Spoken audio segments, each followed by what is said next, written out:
YCP అధినేత జగన్ నెల్లూరు జిల్లా పర్యటన పోలీసులు వర్సెస్ వైసీపీ నేతలుగా మారింది. రేపటి పర్యటనకు ఆంక్షలతో అనుమతిచ్చారు. హెలీప్యాడ్ దగ్గర 15 వాహనాలకు 10 మంది నేతలకు మాత్రమే అనుమతిచ్చారు. మాజీ ఎమ్మెల్యే ప్రసన్నకుమార్ రెడ్డి ఇంటి దగ్గర 100 మంది మాత్రమే ఉండాలని కండిషన్ పెట్టారు పోలీసులు.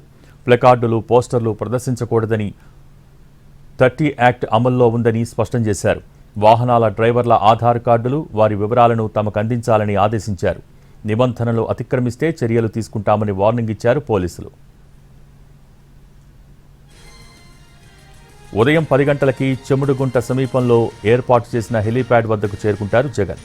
అక్కడి నుంచి 1/2 కిలోమీటర్ దూరంలో ఉన్న జిల్లా జైలు వద్దకు వెళ్తారు.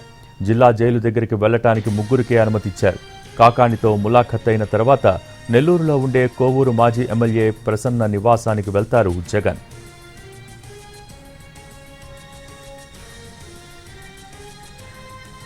పోలీసులు పెట్టిన ఆంక్షలపై వైసీపీ నేతలు తీవ్ర అభ్యంతరం వ్యక్తం చేస్తున్నారు.